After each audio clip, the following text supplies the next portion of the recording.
Recette du jour, la tourtière du chasseur de Jonathan. Yes, c'est la tourtière de mon chum. Donc, vous aurez besoin pour les ingrédients 4 poitrines de poulet coupées en cubes, un rôti de palette de bœuf environ 2 livres coupé en cubes, un rôti de palette de porc 2 livres coupés en cubes et 2 livres de viande de gibier de bois, chevreuil, orignal. J'ai d'une famille, ok, donc qui chasse, donc on a toujours ça à l'intérieur. Donc tout ça est déjà précoupé en cubes à l'intérieur d'un de mes bols. Ok, je vous explique ça dans quelques instants. Ensuite, on va avoir besoin de 3 oignons coupés en cubes, une cuillerée à table de sel, une demi-cuillerée à table de poivre, 3 livres de pommes de terre qu'on va couper dans quelques instants, une tasse de concentré de bœuf, donc bovril, donc concentré, 4 litres d'eau et une pâte brisée pour, en fait, mettre sur le dessus de la tourtière. Donc, première des étapes à faire, ce que c'est de préparer votre viande. Donc, de tout couper en petits cubes. Donc, c'est ce qui est la partie la plus longue, je vous dirais, de la tourtière. Donc, vraiment, vous prenez votre poulet, vous le coupez en cubes, le porc, le bœuf, la viande de gibier, les oignons. Vous mélangez tout ça dans un bol avec sel et poivre. Et en fait, il faut laisser mariner un minimum de 2 heures. Mais si vous voulez le truc de mon chum, 24 heures. Quasiment une nuit, si ce n'est pas une journée complète. Puis une des choses qui est vraiment le fun, plus vous avez un grand bol, habituellement on utiliserait un plat à mariner, mais comme c'est des grandes quantités, avec un grand bol, tu viens tout simplement faire ton shake, ou tu viens brasser, mélanger pour être sûr que tu es, dans le fond, que ça allait mariner avec l'oignon, le sel, le poivre, puis toutes les viandes ensemble. Donc, maintenant, qu'est-ce qu'on va faire? On va s'en aller du côté des pommes de terre. Donc, j'en ai déjà coupé la majeure partie de mes pommes de terre en cubes, mais je m'en suis gardé 2 pour pouvoir vous le démontrer facilement. Donc, on va venir utiliser notre mandoline, toujours avec un protège-main, hyper important. Ok, souvent les gens disent « c'est dangereux ». C'est parce qu'ils n'utilisent pas le protège-main. Donc, sur la mandoline, qu'est-ce qui est le fun, c'est qu'on peut venir choisir l'épaisseur. Je vous dirais environ entre 5 à 7 mm d'épaisseur. Donc, vous voyez ici, avec une lame qui est droite. Donc, sur certaines mandolines, ça dépend quel modèle. Moi, ici, qu'est-ce que j'ai? J'ai le modèle inclus avec les juliennes. Donc, on a 2 formats de julienne. Moi, j'appelle ça la grosse julienne, la petite julienne. Non, offense à personne. Donc, vous avez la grande ici, c'est celle-là qu'on va choisir pour vraiment venir faire des beaux cubes. Donc, comment est-ce que ça fonctionne? C'est un outil de travail. Donc, ça se peut que la première fois, tu sois un peu moins habile, mais sans danger si tu utilises le protège-main. Donc, pour faire les cubes, regardez bien qu'est-ce qu'on fait. C'est qu'on va partir d'en bas et on va venir couper par en haut et tu vas venir faire un quart de tour et tu vas venir descendre. Donc, tu y vas. Pas besoin d'aller rapidement. Qu'est-ce qui est le fun avec la mandoline? C'est que faut que tu la laisses travailler. Donc, l'objectif, c'est pas de peser, OK? C'est vraiment juste de glisser les couteaux pour que ça coupe par soi-même. Donc, tu vas voir, là, à la longue, tu vas venir pouvoir là, prendre un petit peu de vitesse pour venir couper tout ça. Et on va aller regarder qu'est-ce que ça donne comme résultat. Ici, regarde-moi ça. Les beaux cubes. Fait que, et voilà, on vient mettre ça ici. Le morceau qui reste, tu viens tout simplement le défaire là, grossièrement, vite, là, avec tes mains. Donc, il me reste une pomme de terre à faire. Comme ça, juste ici. Donc, je replace ma mandoline. Important d'être sur une surface stable. Et on vient piquer la pomme de terre. Et on recommence, on y va. Par en bas, un quart de tour, tu descends.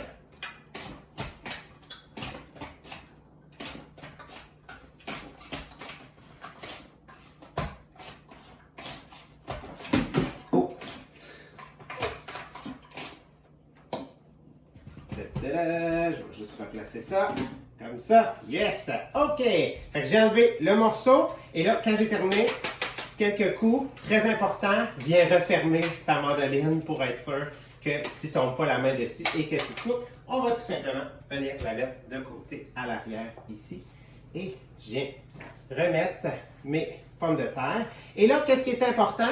C'est qu'on va venir se chercher un très grand bol. Je vous dirais minimum, OK, de plus de 30 tasses. Si vous êtes capable d'y aller vers un 35 à 40 tasses, Vraiment, là, c'est big. OK? Moi, j'appelle ça le bol à bébé. Vous pouvez laver le bébé à l'intérieur. OK? Donc, qu'est-ce qu'on va venir faire? C'est qu'on va venir se chercher une cuillère. Ça va y aller plus facilement de cette manière-là. Et on va, en fait, intégrer les ingrédients. Donc, je vais venir en mettre une partie. Comme ça, ici. Je vais venir mettre des pommes de terre. Fait vraiment, ça va juste faciliter le mélange. Comme ça. Le restant de la viande. Et le restant des pommes de terre. Et là, c'est la partie que vous allez vous faire du bras. Donc, c'est la partie qu'on va venir mélanger tout ça ensemble. Je vais venir mettre ça derrière, juste ici. Ça, on n'en aura pas besoin. Et là, c'est la partie qu'il faut que tu viennes tout mélanger. C'est pour ça que je dis, avez-vous vu là, ça prend vraiment un très grand bol. Pourquoi est-ce qu'on en fait autant? Parce que vous allez le voir, couper la viande, OK, en petits cubes, c'est quelque chose qui est quand même, qui prend du temps. Là. Hier, je l'ai calculé. On va calculer au moins, ça dépend si tu es habile ou non avec un couteau, au moins un 30 minutes à 1 heure, tout simplement pour couper. Mais la tourtière, une vraie tourtière, là, pas un pâté à viande, là, une vraie tourtière, OK, c'est tellement, ça rappelle, c'est temps des fêtes. Ça, c'est vraiment le type de recette, moi, que je mange temps des fêtes. Quand mon chum l'a fait, je l'adore parce que tu y vas vraiment avec les ingrédients que tu as. Tu sais, c'est toujours le mélange des 4 viandes, les pommes de terre. Et bien évidemment, comme là, on avait déjà salé notre viande un peu, là, tu peux venir en rajouter. Donc, tu peux venir remettre un petit peu de poivre. Comme ça. Un petit peu de sel.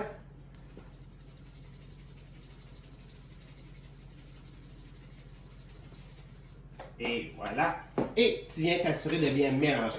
Parce que tant qu'à en faire, tu ne fais pas juste une portion de tourtière, tu en fais 2 contenants. Puis aujourd'hui, on va bien évidemment les faire cuire au four. Une tourtière, c'est pour être cuit au four. On va mettre ça dans nos Ultra Pro. Je l'ai déjà utilisé dans une autre recette.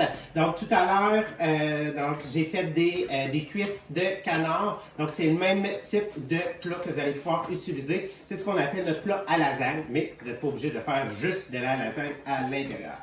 Et voilà, tout ça est mélangé. Regardez-moi ça, le beau mélange légumes et pommes de terre. Et là, qu'est-ce que je fais? Je viens chercher mon Ultra Pro. Et c'est là que je vais venir verser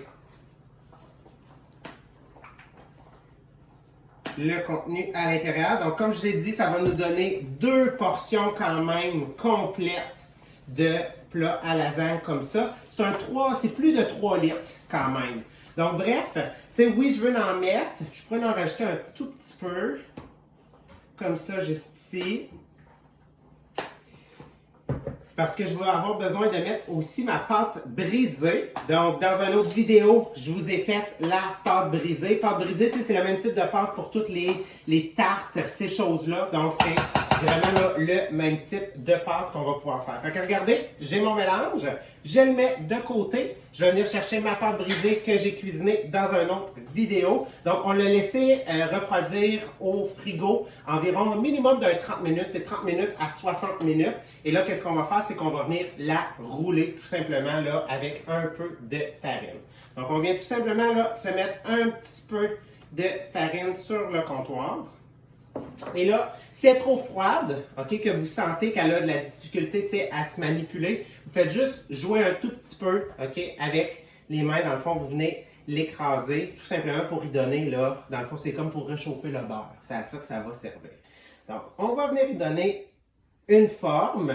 Donc, on va essayer d'y aller là, style carré un peu, parce que ce qu'on veut, c'est pouvoir venir prendre notre pâte facilement, puis venir mettre ça sur le dessus. Fait que j'y vais comme ça, et là, tu viens prendre ton rouleau à pâte, et on va venir là, débuter à rouler ça.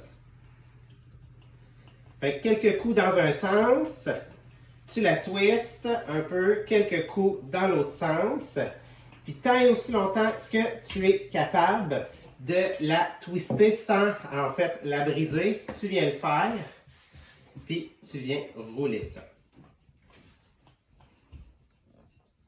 Important d'aller jusqu'au bord.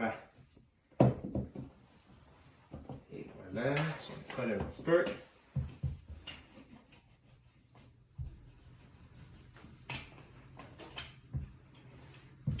Donc, tout ce qui est tarte, c'est le même type de pâte que vous pouvez utiliser. La pâte brisée, là, je vous dirais, qu'est-ce qui est le fun, c'est qu'elle va imiter la pâte philo ou la pâte feuilletée. Parce que faire une vraie pâte feuilletée, vous ne voulez pas faire ça à la maison. Si oui, c'est parce que vous êtes un vrai pâtissier. Je vous le dis, je vous le confirme. C'est quelque chose de quand même très complexe à faire. Alors que la pâte brisée, elle vient en fait imiter. C'est vraiment ça le bel avantage de la pâte brisée, c'est qu'elle va faire un effet feuilleté.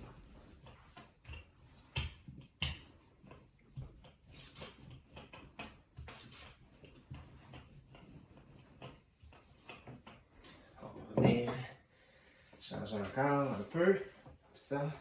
Je vais juste essayer de...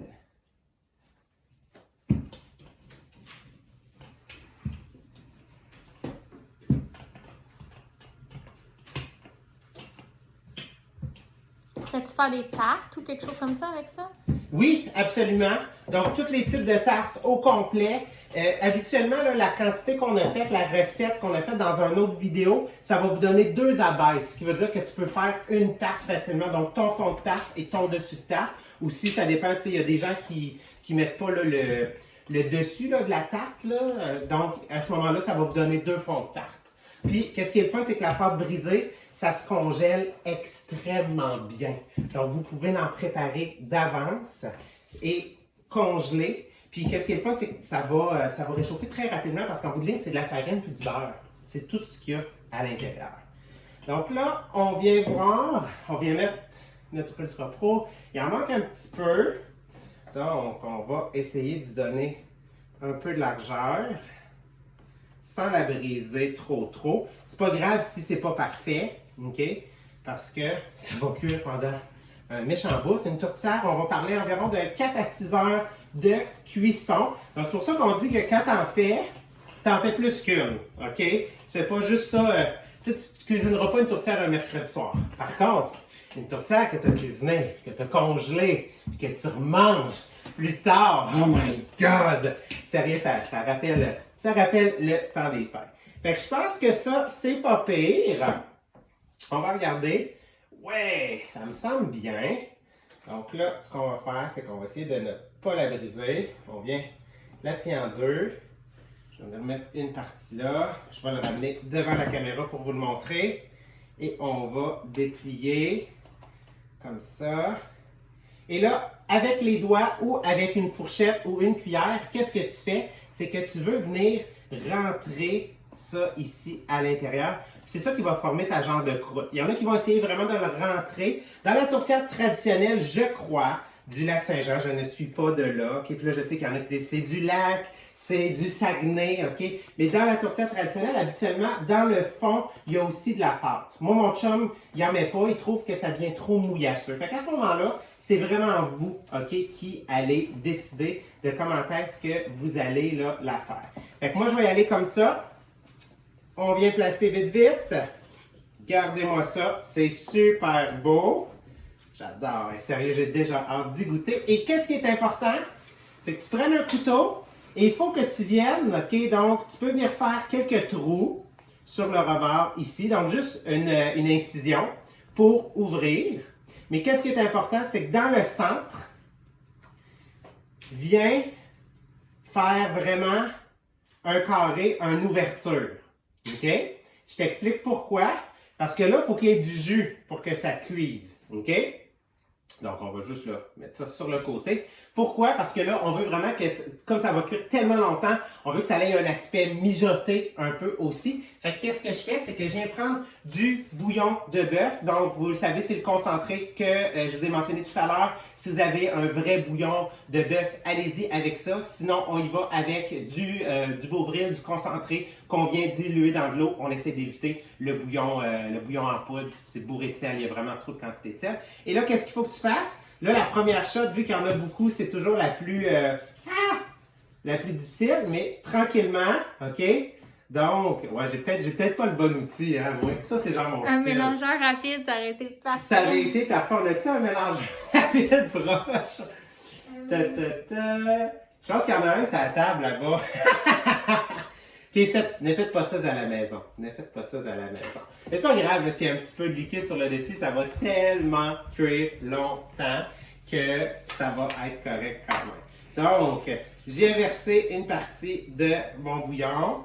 Je vais le mettre juste de côté ici. Je vais venir reprendre mon couvercle. On va fermer ça et on va venir verser. Et là, dans le fond, tu y vas vraiment progressivement. Puis là, il est mal fermé. Hey, ça va bien! Ça va. C'est comme dans la vraie vie, on dirait. C'est comme dans la vraie vie, hein? Genre, c'est comme dans la vraie vie. Bon, on l'a, mesdames et messieurs. Donc là, qu'est-ce qui est important, c'est que tu viens mettre du liquide, tu laisses le temps d'absorber, parce qu'il y a beaucoup, tu sais, as des patates, tu as de la viande au complet. Donc, tu viens mettre pratiquement, je vous dirais, là, un 1,5 litre, vraiment pour amener le liquide jusqu'à la pâte. Et on va envoyer ça au four à 350 Fahrenheit avec le couvercle. Très important, tu veux mettre le couvercle parce que si tu ne mets pas le couvercle, ta pâte, ok, après, je te dis, après une demi-heure, elle va être carbonisée, puis tu ne voudras plus manger, ok, ça à la fin. Donc, très important de mettre le couvercle.